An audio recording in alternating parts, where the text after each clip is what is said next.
Hi everyone, AC കോമേഴ്സിലേക്ക് ഏവർക്കും സ്വാഗതം. എന്റെ പേര് സജി. ശ്രീനാരായണപുരം ഓപ്പൺ യൂണിവേഴ്സിറ്റിയുടെ 2023 2023 ബികോം ബാച്ചിലെ ഒന്നാം സെമസ്റ്ററായ ഫിനാൻഷ്യൽ അക്കൗണ്ടിംഗ് എന്നൊരു സബ്ജക്റ്റ് ആണ് നമ്മളിവിടെ കൈകാര്യം ചെയ്യാൻ പോകുന്നത്. ആദ്യമായിട്ടാണ് നിങ്ങളുടെ ചാനൽ കാണുന്നെങ്കിൽ ഒന്ന് സബ്സ്ക്രൈബ് ചെയ്യുക. വീഡിയോസ് ഇഷ്ടപ്പെട്ടെങ്കിൽ ലൈക്കും കമന്റും മറ്റുള്ളവർക്ക് ഷെയർ ചെയ്യാൻ മറക്കണ്ട. തുടർച്ചയായിട്ട് വീഡിയോസ് കാണുന്നുണ്ടെങ്കിൽ ബെല്ലൈക്കൺ ബട്ടൺ അമർത്തുക. പോകാം നമുക്ക് ക്ലാസ്സിലേക്ക്. ഫിനാൻഷ്യൽ അക്കൗണ്ടിങ് എന്നൊരു സബ്ജക്റ്റ് നമുക്ക് 70 മാർക്കിനാണ് എക്സാം നടത്തുക. ഈ 70 മാർക്കിന് എക്സാം നടത്തുമ്പോൾ നമുക്ക് വരുന്നത് 3 മണിക്കൂറാണ്. 70 മാർക്കിന് പാസ് മാർക്ക് എന്ന് പറഞ്ഞാൽ 21 ആയിരിക്കും. 70-ല് 21 പാസ് മാർക്ക് എന്ന് പറയുമ്പോൾ എത്ര പെർസെന്റേജ് ആണ് ഉദ്ദേശിക്കുന്നത്? 30% മാർക്കാണ്. ഓക്കെ, ഇത് 100-ലോട്ട് കൺവേർട്ട് ചെയ്യുമ്പോൾ 70 മാർക്ക് റിട്ടേൺ എക്സാമും ബാക്കി വരുന്ന 30 മാർക്കും അസൈൻമെന്റ് ആയിരിക്കും. ഒരു സബ്ജക്റ്റിന് നമുക്ക് 2 അസൈൻമെന്റുകളാണ് പ്രൊവൈഡ് ചെയ്തിരിക്കുന്നത്. അസൈൻമെന്റ് 1 ഉണ്ട്, അസൈൻമെന്റ് 2 ഉണ്ട്. അസൈൻമെന്റ് 1-ന് 15 മാർക്കും അസൈൻമെന്റ് 2-ന് 15 മാർക്കും. അപ്പോൾ അവിടെ ടോട്ടൽ എത്രയും 30 മാർക്കായി. നിങ്ങൾ റിട്ടേൺ എക്സാം പാസ്സായെങ്കിൽ മാത്രമേ അക്കൗണ്ടിങ് എക്സാം പാസ്സാവുകയുള്ളൂ. അത് ഒന്ന് ഓർക്കുക. അതോടൊപ്പം തന്നെ അസൈൻമെന്റില് 30 മാർക്കില് നിങ്ങൾ മാക്സിമം എങ്ങനെ പോലും 25 എബോവെങ്കിലും എന്ത് ചെയ്യാം, സ്കോർ ചെയ്യാൻ നോക്കുക. 25 താഴെ മേടിക്കുന്ന പറഞ്ഞാൽ 20, 21, 22 മാർക്ക് മേടിക്കുന്ന കുട്ടികൾക്കും കുഴപ്പമൊന്നുമില്ല. നമ്മുടെ റിട്ടേൺ എക്സാമിന്റെ മാർക്കും ഇതുമായിട്ട് കൂട്ടുമ്പോൾ നമുക്ക് എന്ത് ചെയ്യണം, ഇച്ചിരി മാർക്ക് സാറ്റിസ്ഫൈഡ് ആണ്ടേ. അപ്പൊ ആ മാർക്ക് സാറ്റിസ്ഫൈഡ് ആവാൻ വേണ്ടിയിട്ടാണ് ഞാൻ എന്തോ പറഞ്ഞത്, ഈ 30-ല് നിങ്ങൾ അസൈൻമെന്റ് എത്ര മാർക്ക് മേടിക്കണം, 25 എബോവെങ്കിലും വാങ്ങിക്കാൻ നോക്കുക. 26, 27, 28 കിട്ടുന്ന കുട്ടികൾ ഒരുപാടുണ്ടാവും. അപ്പൊ നിങ്ങൾ എന്ത് ചെയ്യണം, വായിക്കാൻ ശ്രമിക്കുക. അതേപോലെ ഫിനാൻഷ്യൽ അക്കൗണ്ടിങ് 70 മാർക്കിന് എക്സാം നടത്തുമ്പോൾ ക്വസ്റ്റ്യൻ പാറ്റേൺ എങ്ങനെ ഞാൻ പറഞ്ഞു തരാം. നമുക്ക് 4 സെക്ഷൻസ് ഉണ്ടാവും. ഒന്നെന്ന് പറഞ്ഞാല് സെക്ഷൻ എ, 2 സെക്ഷൻ ബി, അങ്ങനെ section C, section D. Section A എന്ന് പറയുന്നത് 1 മാർക്കിന്റെ ക്വസ്റ്റ്യൻ ആണ്. സെക്ഷൻ ബി എന്ന് പറയുന്നത് 2 മാർക്കിന്റെ ക്വസ്റ്റ്യൻ ആണ്. സെക്ഷൻ സി എന്ന് പറയുന്നത് 5 മാർക്കിന്റെ ക്വസ്റ്റ്യൻ ആണ്. സെക്ഷൻ ഡി എന്ന് പറയുന്നത് 10 മാർക്കിന്റെ ക്വസ്റ്റ്യൻ ആണ്. 2023 ബാച്ചുകാർക്ക് ഇത് 15 മാർക്കിനാണ് സെക്ഷൻ ഡിന് ചോദിക്കുന്നത്. ബാക്കിയെല്ലാം സെയിം തന്നെയാണ്. അതേപോലെ സെക്ഷൻ എയില 1 മുതൽ 10 ക്വസ്റ്റ്യൻസ് ഉണ്ടാവും. നിങ്ങൾക്ക് അറിയാവുന്ന, അതായത് ഫേവറബിൾ ആയിട്ടുള്ള എന്ത് ചെയ്താൽ മതി, 8 ക്വസ്റ്റ്യൻസ് അറ്റൻഡ് ചെയ്യാം. ഒരു ക്വസ്റ്റ്യന് 1 മാർക്ക് വെച്ചായിരിക്കും. അതേപോലെ സെക്ഷൻ ബിയില 11 മുതൽ 18 ക്വസ്റ്റ്യൻസ് വരെ ഉണ്ടാവും. നിങ്ങൾക്ക് ഫേവറബിൾ ആയിട്ടുള്ള 6 ക്വസ്റ്റ്യൻസ് എന്ത് ചെയ്യണം, അറ്റൻഡ് ചെയ്യണം. ഒരെണ്ണത്തിന് 2 മാർക്ക് വെച്ചായിരിക്കും. സെക്ഷൻ സിയില 19 മുതൽ 26 ക്വസ്റ്റ്യൻസ് ഉണ്ടാവും. അതിൽ ഫേവറബിൾ ആയിട്ടുള്ള 6 ക്വസ്റ്റ്യൻസ് അറ്റൻഡ് ചെയ്യും. ഒരു ക്വസ്റ്റിന് 5 മാർക്ക് വെച്ചായിരിക്കും. സെക്ഷൻ ഡിയില 27 മുതൽ 30 ക്വസ്റ്റ്യൻസ് ഉണ്ടാവും. അതിൽ ഫേവറബിൾ ആയിട്ടുള്ള 2 എണ്ണം അറ്റൻഡ് ചെയ്യുക. ഒരു ക്വസ്റ്റിന് 10 മാർക്ക് വെച്ചായിരിക്കും. എങ്ങനെ പോലും നിങ്ങൾ 70 എന്ത് ചെയ്യണം, 21 മാർക്ക് പാസ്സാവാൻ വേണ്ടി ശ്രമിക്കുക. ഓക്കെ, അതോടൊപ്പം തന്നെ സെക്ഷൻ സി എന്ന് പറഞ്ഞാൽ ഷോർട്ട് ക്വസ്റ്റ്യൻസ് ആണ്. സെക്ഷൻ ഡി എന്ന് പറഞ്ഞാൽ ലോങ് ക്വസ്റ്റ്യൻസ് ആണ്.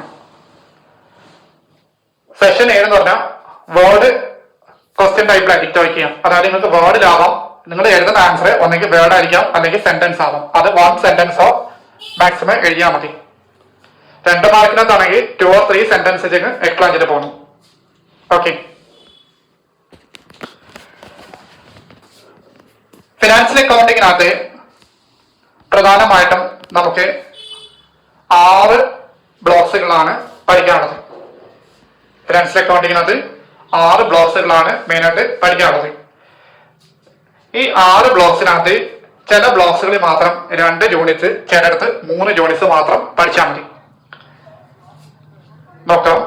ഇവിടെ 6 ബ്ലോക്സുകൾ എന്ന് പറഞ്ഞാല് ഒന്നാമത്തെ ബ്ലോക്സിൽ 3 യൂണിറ്റ്, രണ്ടാമത്തെ ബ്ലോക്സിൽ 2 യൂണിറ്റ്, മൂന്നാമത്തെ ബ്ലോക്സിൽ 3 യൂണിറ്റ്, നാലാമത്തെ ബ്ലോക്സിൽ 2 യൂണിറ്റ്, മൂന്നാമത്തെ ബ്ലൗസിൽ 2 യൂണിറ്റ് ആണ്, അഞ്ചാമത്തെ ബ്ലൗസിൽ 3 യൂണിറ്റ്, ആറാമത്തെ ബ്ലൗസിൽ 2 യൂണിറ്റ് ആണ്.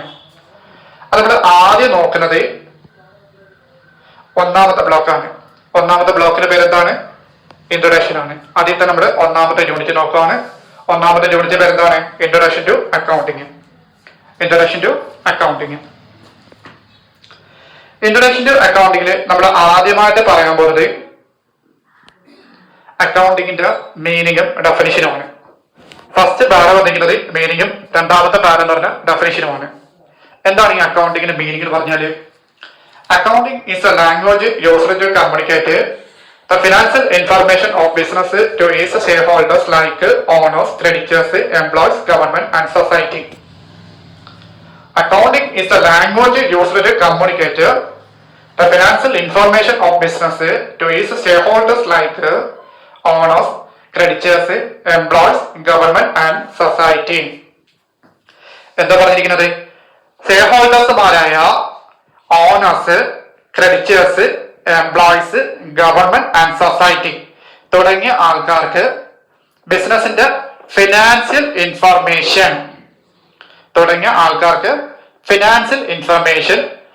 കൈമാറാൻ ഉപയോഗിക്കുന്ന ലാംഗ്വേജ് ആണ് എന്തെന്ന് പറഞ്ഞത്? അക്കൗണ്ടിങ് എന്ന് പറയുക. അപ്പൊ എന്താ മനസ്സിലായല്ലോ? അപ്പൊ എന്താ പറഞ്ഞിരിക്കുന്നത്? ഷെയർ ഹോൾഡേഴ്സുമാരായ owners, creditors, employees, government and society തുടങ്ങിയ ആൾക്കാർക്ക് ബിസിനസിന്റെ ഫിനാൻഷ്യൽ ഇൻഫർമേഷൻ കൈമാറാൻ, അതായത് കമ്മ്യൂണിക്കേറ്റ് ചെയ്യാൻ ഉപയോഗിക്കുന്ന ലാംഗ്വേജ് ആണ് അക്കൗണ്ടിങ് എന്ന് പറയുന്നത്. അതോടൊപ്പം തന്നെ accounting came into force to support human memory by recording business transactions. Accounting came into force to support human memory by recording business transactions. Business ട്രാൻസാക്ഷനുകൾ രേഖപ്പെടുത്തലിലൂടെ മനുഷ്യരുടെ മെമ്മറിയെ സപ്പോർട്ട് ചെയ്യാനാണ് അക്കൗണ്ടിങ്ങിൽ നിലവിൽ വന്നത്. ബിസിനസ് ട്രാൻസാക്ഷനുകൾ രേഖപ്പെടുത്തലിലൂടെ മനുഷ്യരുടെ മെമ്മറിയെ സപ്പോർട്ട് ചെയ്യാനാണ് അക്കൗണ്ടിങ് നിലവിൽ വന്നത്. We can consider accounting as an information system because it receives, processes and converts financial data into useful information. We can consider accounting as an information system because it receives, processes and converts financial data into useful information. അതായത് financial data സ്വീകരിച്ച് അത് process ചെയ്ത് അത് convert ആക്കി, അതായത് എന്താ പറഞ്ഞിരിക്കുന്നത്? Financial data സ്വീകരിച്ച് പ്രോസസ് ചെയ്ത് അത് യൂസ്ഫുൾ ആയി ഇൻഫർമേഷൻ ആക്കി മാറ്റുന്നതിനാൽ അക്കൗണ്ടിങ്ങിന് ഒരു ഇൻഫോർമേഷൻ സിസ്റ്റം ആയിട്ട് കണക്കാക്കാം. ഫിനാൻഷ്യൽ ഡേറ്റ സ്വീകരിച്ച് പ്രോസസ് ചെയ്ത് യൂസ്ഫുൾ ആയിട്ടുള്ള ഇൻഫോർമേഷൻ ആക്കി മാറ്റുന്ന, അതായത് കൺവേർട്ട് ചെയ്യുന്നതിനാൽ അക്കൗണ്ടിങ്ങിന് നമുക്ക് എന്താ പറയാം? ഒരു ഇൻഫർമേഷൻ സിസ്റ്റമായിട്ട് കണക്കാക്കാം. അപ്പൊ ഇത്രയും മനസ്സിലായോ?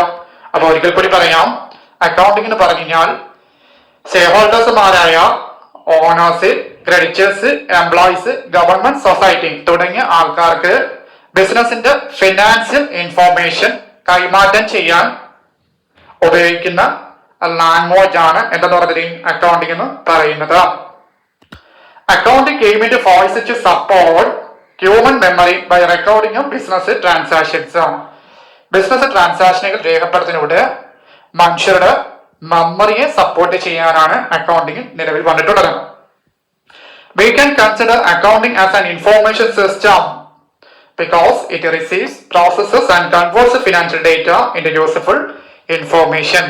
ഫിനാൻഷ്യൽ ഡേറ്റ സ്വീകരിച്ച് അത് പ്രോസസ് ചെയ്ത് അത് യൂസ്ഫുൾ ആയി ഇൻഫർമേഷൻ ആക്കി മാറ്റുന്നതിനാൽ അക്കൗണ്ടിങ്ങിന് ഒരു ഇൻഫോർമേഷൻ സിസ്റ്റമായിട്ട് കണക്കാക്കാം.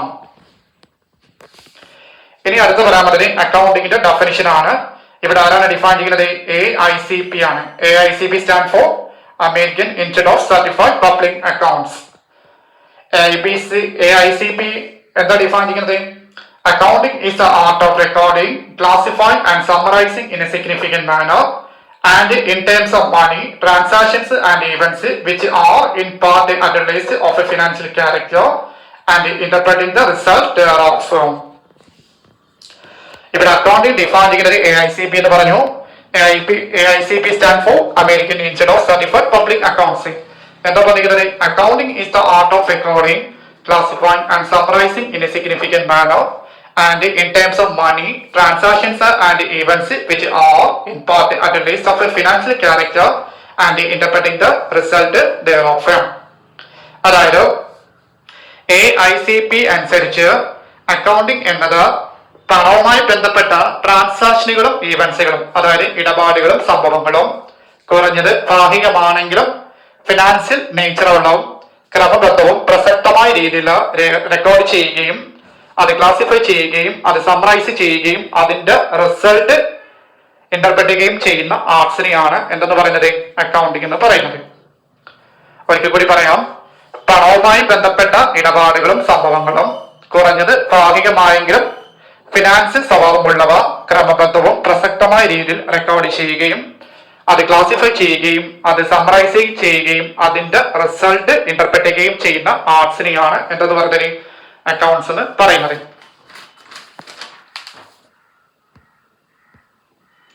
ഇനി അടുത്തതായിട്ട് പറയാൻ പറഞ്ഞത് അക്കൗണ്ടിങ്ങിന്റെ പ്രോസസ് ആണ്. അക്കൗണ്ടിങ്ങിന്റെ പ്രോസസ് എന്ന് പറയുമ്പോൾ എന്താ ഉദ്ദേശിക്കുന്നത്? The process of accounting is a systematic procedure used to identify, record, classify, summarize, analyze and communicate the financial transactions of a business. It helps in preparing accurate financial information for various users such as management, owners, creditors and bankers. അപ്പൊ എന്താ പറഞ്ഞിരിക്കുന്നത്?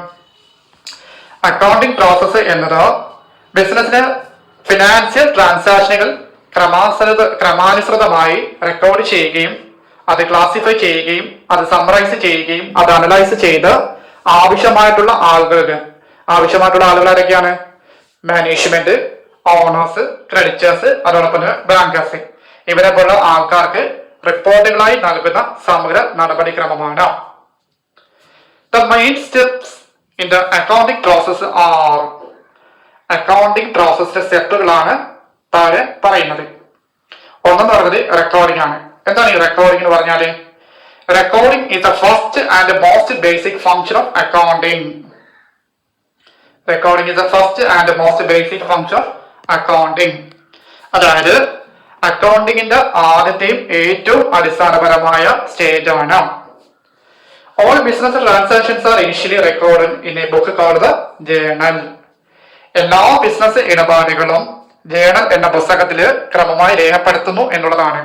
അതായത് നമ്മുടെ ബിസിനസ്സിൽ പല പല transaction നടക്കുന്നുണ്ട്. അപ്പൊ ആ ട്രാൻസാക്ഷൻസ് റെക്കോർഡ് ചെയ്യുന്നത് ഏത് ബുക്കിലായിരിക്കണം? ജേണൽ എന്നൊരു ബുക്കിനകത്തായിരിക്കണം. നമുക്ക് ട്രാൻസാക്ഷൻ നമുക്ക് രണ്ടായിട്ട് ഡിവൈഡ് ചെയ്യാം. ഒന്നെന്ന് പറഞ്ഞത് എക്സ്റ്റേണൽ ട്രാൻസാക്ഷനും മറ്റൊന്ന് പറഞ്ഞതാണ് ഇന്റേണൽ ട്രാൻസാക്ഷൻ ആണ്. എന്താണ് ഈ എക്സ്റ്റേണൽ ട്രാൻസാക്ഷൻ എന്ന് പറഞ്ഞാല്? Transactions involving exchange of value between two or more entities.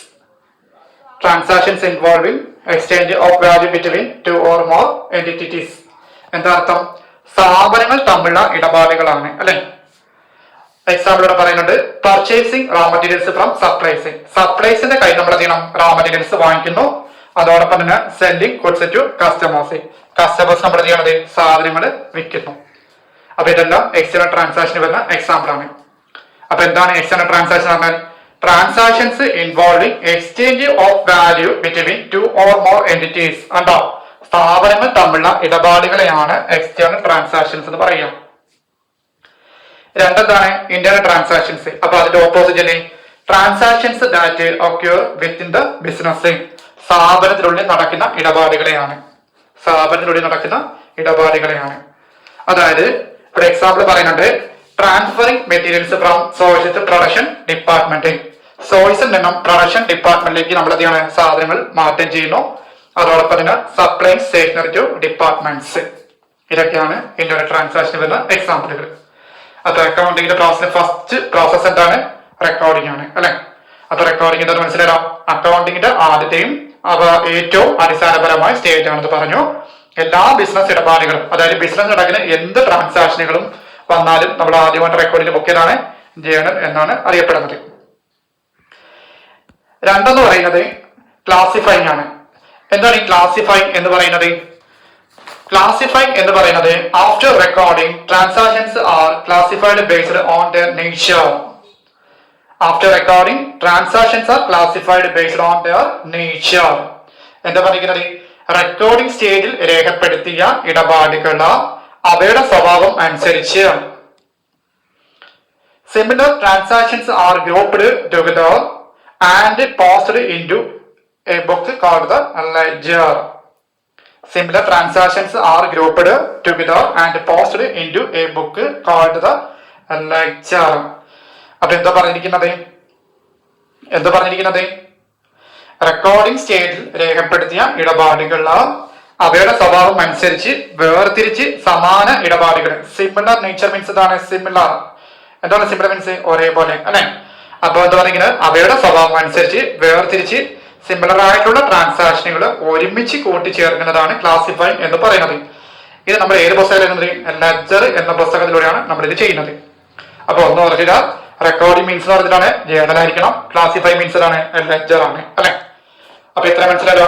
അപ്പൊ റെക്കോർഡിംഗ് സ്റ്റേജിൽ രേഖപ്പെടുത്തിയുള്ള ഇടപാടുകൾ അവയുടെ സ്വഭാവം അനുസരിച്ച്, അതായത് അവയുടെ നേച്ചർ അനുസരിച്ച് ക്ലാസിഫൈ ചെയ്ത് സമാന ഇടപാടുകൾ, അതായത് സിമിലർ ആയിട്ടുള്ള ട്രാൻസാക്ഷനുകൾ ഒരുമിച്ച് കൂട്ടിച്ചേർക്കുന്നതാണ് ക്ലാസിഫൈ എന്ന് പറയുന്നത്. അപ്പൊ ഇത് നമ്മൾ ഏത് പുസ്തകത്തിൽ ഇടുന്നത്? ലെഡ്ജർ എന്ന പുസ്തകത്തിലൂടെയാണ് ചെയ്യുന്നത്. ഓക്കെ.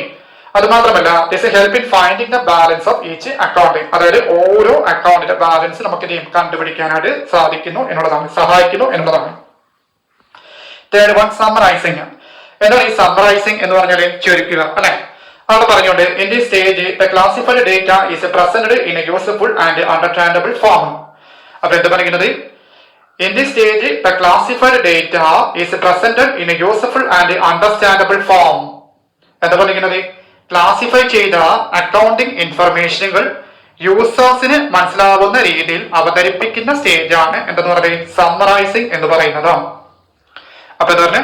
ക്ലാസിഫൈ ചെയ്ത അക്കൗണ്ടിംഗ് ഇൻഫർമേഷനുകൾ യൂസേഴ്സ്. അപ്പൊ യൂസേഴ്സ് എന്ന് പറഞ്ഞാൽ നമ്മൾ പറഞ്ഞ ഷെയർ ഹോൾഡേഴ്സ് ഇല്ലേ? അതായത് ഷെയർ ഹോൾഡേഴ്സ് ആരൊക്കെയാണ്? കസ്റ്റമേഴ്സ്, ബാങ്കേഴ്സ്, എംപ്ലോയീസ്, അങ്ങനെ പല ആൾക്കാരില്ലേ? അവർക്ക് മനസ്സിലാവുന്ന രീതിയിൽ അവതരിപ്പിക്കുന്ന സ്റ്റേജിനെയാണ് നമ്മൾ എന്തെന്ന് പറയുക? സമ്മറൈസിംഗ് എന്ന് പറയാം. അത് മാത്രമല്ല, financial statements are prepared such. അപ്പൊ ഈ സമ്മറൈസിംഗിനകത്ത് വരുന്ന ഒരു കാറ്റഗറിയാണ് എന്തെന്ന് പറയുന്നത്? ഫിനാൻഷ്യൽ സ്റ്റേറ്റ്മെന്റ് എന്ന് പറയാം. ഫിനാൻഷ്യൽ സ്റ്റേറ്റ്മെന്റ് നമുക്ക് എത്ര ഡിവൈഡ് ചെയ്യാം? രണ്ടായിട്ട് ഡിവൈഡ് ചെയ്യാം. ഒന്നെന്ന് പറഞ്ഞാൽ ഇൻകം സ്റ്റേറ്റ്മെന്റ്, രണ്ടാമതാണ് പൊസിഷൻ സ്റ്റേറ്റ്മെന്റ് എന്ന് പറയും. ഇൻകം സ്റ്റേറ്റ്മെന്റ് നമ്മൾ ഇതിനെ പ്രിപ്പയർ ചെയ്യുന്നത് to show profit or loss for the specific period. ഒരു സ്പെസിഫിക് പീരീഡിൽ ലാഭമാണോ നഷ്ടമാണെന്ന് കണ്ടുപിടിക്കാനാണ് ഇൻകം സ്റ്റേറ്റ്മെന്റ് പറയുക. അപ്പൊ income statement is known as എന്തൊക്കെയാണ്? ട്രേഡിംഗ് അക്കൗണ്ടും ആൻഡ് പ്രോഫിറ്റ് ആൻഡ് ലോസ് അക്കൗണ്ടും ആണ്. ഇത് നമ്മൾ ഇനിയുള്ള ബ്ലോക്സിനകത്ത് പഠിക്കാനുണ്ട്. ഫിനാൻഷ്യൽ സ്റ്റേറ്റ്മെന്റ്, അതായത് ഫൈനൽ അക്കൗണ്ട്സ് എന്നൊരു ബ്ലോക്ക് നമുക്ക് പഠിക്കാനുണ്ട്. അപ്പൊ നമുക്ക് ഡീപ്പായിട്ട് അത് പറഞ്ഞിരിക്കാം. Position statement is known as എന്താണ്? ബാലൻസ് ഷീറ്റ് എന്ന് പറയും. ബാലൻസ് ഷീറ്റ് എന്തോ കാണിക്കുന്നത്? ഒരു സ്പെസിഫിക് ഡേറ്റിനകത്ത് അസറ്റും ലയബിലിറ്റികളും കൺസിഡർ ചെയ്യാൻ വേണ്ടിയിട്ടാണ് പൊസിഷൻ സ്റ്റേറ്റ്മെന്റ് നമ്മൾ പ്രിപ്പയർ ചെയ്യാം. ഓക്കെ. അപ്പൊ അവർക്ക് റെക്കോർഡിംഗ് എന്ന് പറഞ്ഞ ജേണലും ക്ലാസിഫൈ എന്ന് പറഞ്ഞിട്ടാണ് ലെഡ്ജറും ആണ്. സമ്മറൈസിംഗ് മീൻസ് എന്താണ്? സമ്മറൈസിംഗ് മീൻസ് എന്താണ്? ബാലൻസ് ഷീറ്റ് എന്നാണ് പറയുക. ഓക്കെ. ഇനി അടുത്തതായിട്ട് പറയാൻ പോകുന്നത് എന്താണ്? നാലാമത്തെ പോയിന്റ് ആണ്. എന്തെന്ന് പറയുക? Analyses and interpretation. Analyses and interpretation എന്ന് പറയുന്നത് എന്താണ്? The summarized financial data is analyzed and interpreted to understand the financial position and operational results of the business. The summarized financial data is analyzed and interpreted to understand the financial position and operational results of the business. അതായത് summarising ചെയ്ത financial information analysis ചെയ്ത് ബിസിനസിന്റെ financial പൊസിഷനും അതിന്റെ റിസൾട്ടും മനസ്സിലാക്കുന്നതാണ് ഈ stage എന്ന് പറയാം. Summarising ചെയ്ത ഫിനാൻഷ്യൽ ഇൻഫർമേഷൻ അനലൈസിസ് ചെയ്ത് ബിസിനസിന്റെ ഫിനാൻഷ്യൽ പൊസിഷനും റിസൾട്ട്സും മനസ്സിലാക്കുന്നതാണ് ഈ സ്റ്റേജ് എന്ന് ഉദ്ദേശിക്കുന്നത്. അത് മാത്രമല്ല, it helps users in making meaningful judgements and decisions. ഇത് മാനേജ്മെന്റിനും ഓണേഴ്സിനും നല്ല തീരുമാനം എടുക്കാനായിട്ട് സഹായിക്കുന്നു എന്നുള്ളതാണ്. Next one, communication. Communication means എന്ന് പറഞ്ഞിട്ടാണ് ആശയവിനിമയം എന്ന് പറയും അല്ലെ. അപ്പൊ ആശയവിനിമയം എന്ന് പറഞ്ഞിട്ടാണ് finally accounting information must be communicated properly to the concerned persons. Accounting information ശരിയായ രീതിയിൽ ബന്ധപ്പെട്ടവർക്ക് നൽകുന്നതാണ് കമ്മ്യൂണിക്കേഷൻ എന്ന് പറയുക.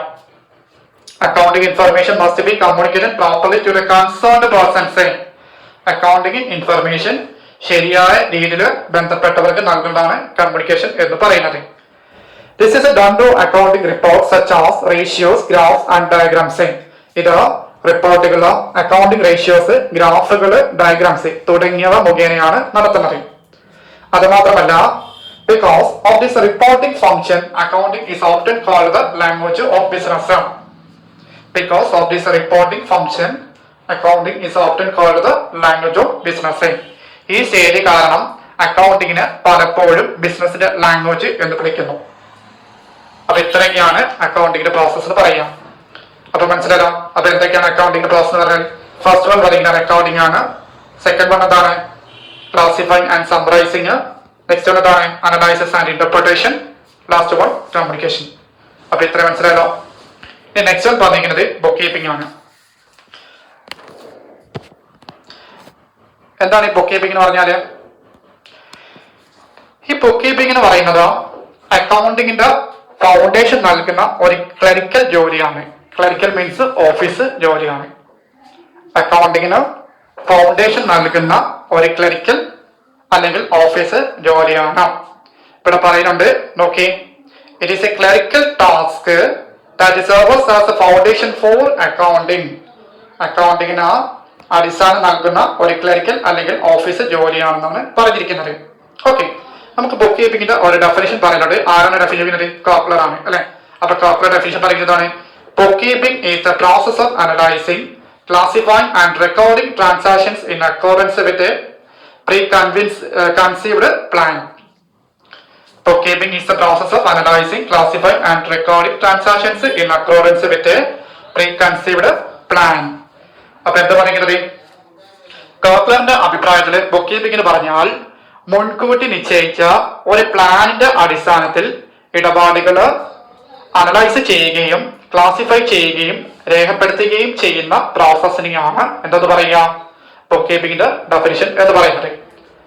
മുൻകൂട്ടി നിശ്ചയിച്ച, അതാണ് കൺസീവ്ഡ് പ്ലാൻ കേട്ടോ. മുൻകൂട്ടി നിശ്ചയിച്ച ഒരു പ്ലാനിന്റെ അടിസ്ഥാനത്തിൽ ഇടപാടുകൾ അനലൈസ് ചെയ്യുകയും ക്ലാസിഫൈ ചെയ്യുകയും റെക്കോർഡ് ചെയ്യുകയും ചെയ്യുന്ന പ്രോസസ്സിനെയാണ് എന്തെന്ന് പറയുക? ബുക്ക് കീപ്പിംഗ് എന്ന് പറയുന്നത്. ചുരുക്കി പറഞ്ഞാൽ അക്കൗണ്ടിങ്ങിന്റെ ആദ്യത്തെ 3 സ്റ്റേറ്റ് ഓർമ്മയുണ്ടോ? അതായത് അക്കൗണ്ടിംഗ് ഡെഫിനിഷൻ പറയുന്നുണ്ടായിരുന്നു, accounting is the art of recording, classifying and summarising. അത് 3യുടെ ചേരമ്പലാണ്. Recording, classify, summarising. അതാണ് ബുക്ക് കീപ്പിംഗ് എന്ന് പറയുക. Okay, thank U.